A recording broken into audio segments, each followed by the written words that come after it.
사도신경으로 우리의 신앙 고백을 하겠습니다.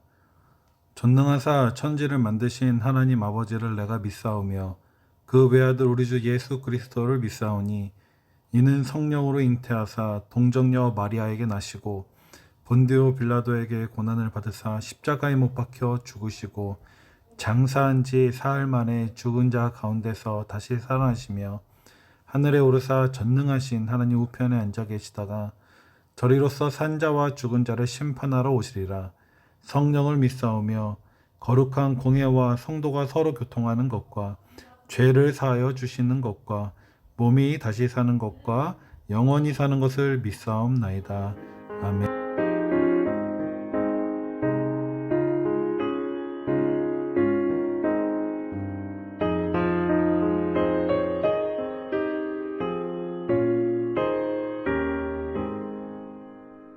시온의 영광이 빛나는 아침 어둡던 이 땅이 밝아오네. 슬픔과 애통이 기쁨이 되리. 시온의 영광이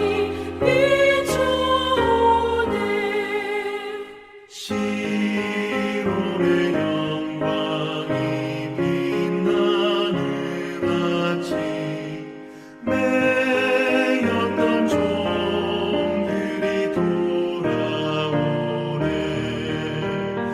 오래전 선지자 꿈꾸던 복을 만민이 다 같이 누리겠네.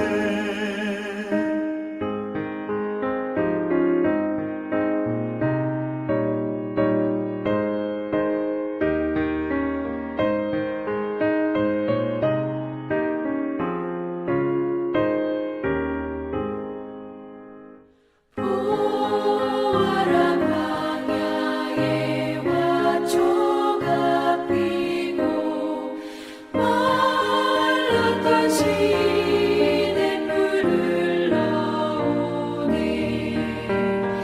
이 산과 저 산이 마주쳐 울려 주 예수 은총을 찬송하네. 땅들어 바다야 많은 섬들아 찬양을 주님께 드리려라. 싸움과 죄악이 가득한 땅에 찬송이 하늘에 사무치네. 아멘. 함께 보실 성경 말씀은 누가복음 1장 5절부터 25절에 있는 말씀입니다.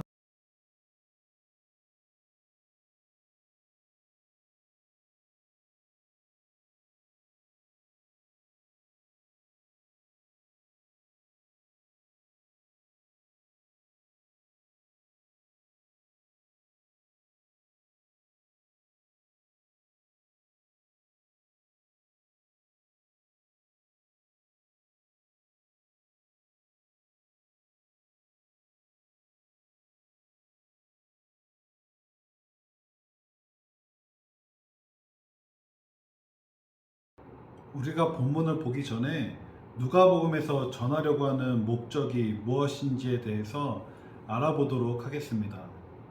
첫 번째는 역사적으로 발생한 사실을 더 확실하게 성취된 것으로 하려고 하고 있습니다.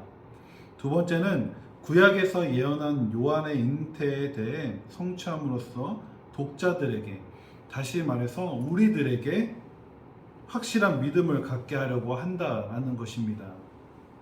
본문은 크게 세 가지로 나눠서 볼 수 있습니다. 첫 번째는 누가복음 1장 5절에서 7절에 있는 말씀입니다. 여기에서 핵심은 하나님을 잘 믿어도 현실에서는 어려움이 존재할 수 있다라는 거예요.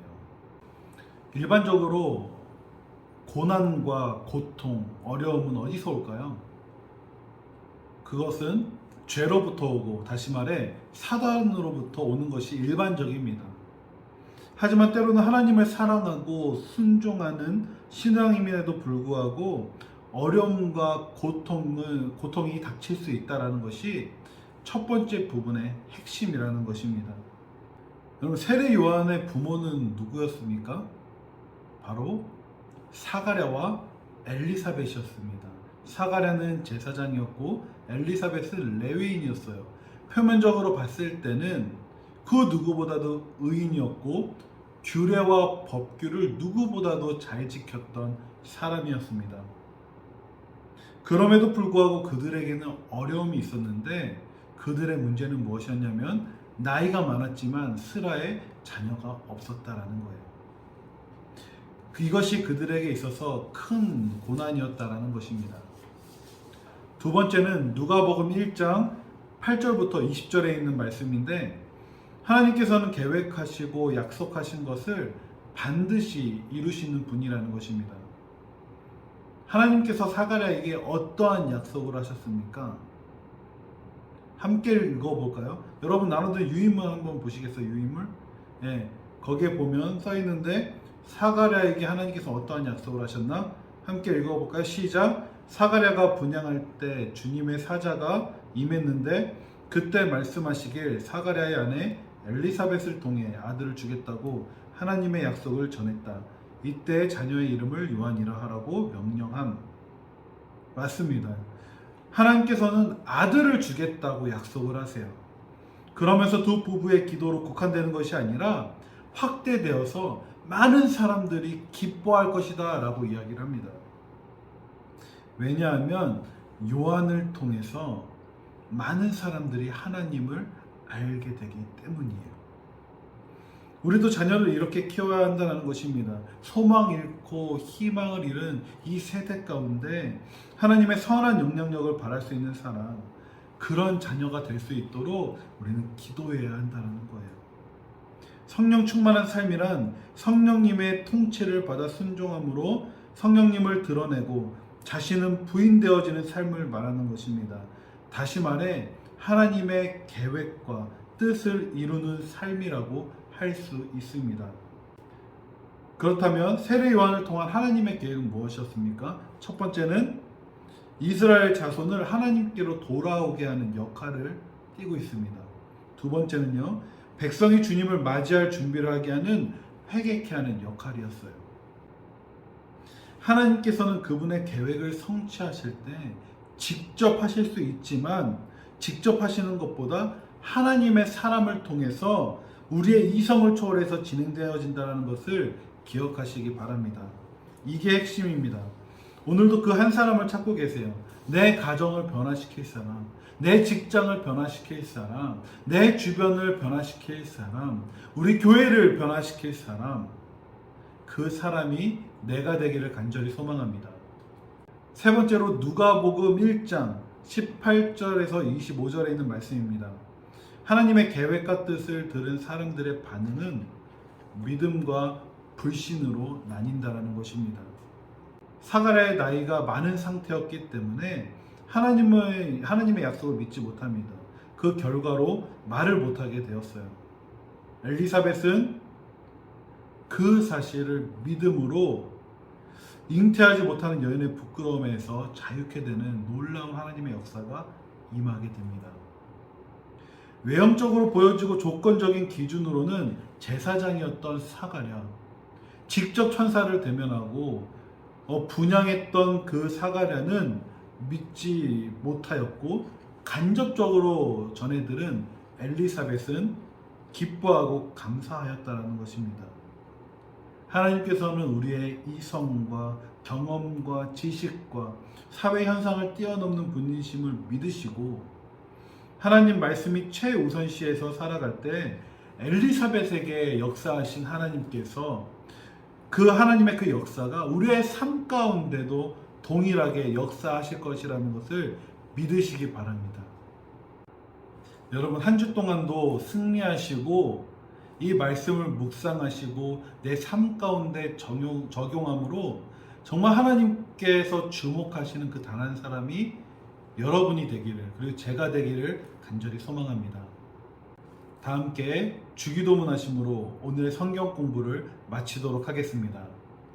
하늘에 계신 우리 아버지여, 이름이 거룩히 여김을 받으시오며 나라의 임하옵시며 뜻이 하늘에서 이루어진 것 같이 땅에서도 이루어지이다. 오늘날 우리에게 일용할 양식을 주옵시고 우리가 우리에게 죄 지은 자를 사하여 준 것 같이 우리의 죄를 사하여 주옵시고 우리를 시험에 들게 하지 마옵시고 다만 악에서 구하옵소서. 대개 나라와 권세와 영광이 아버지께 영원히 있사옵나이다.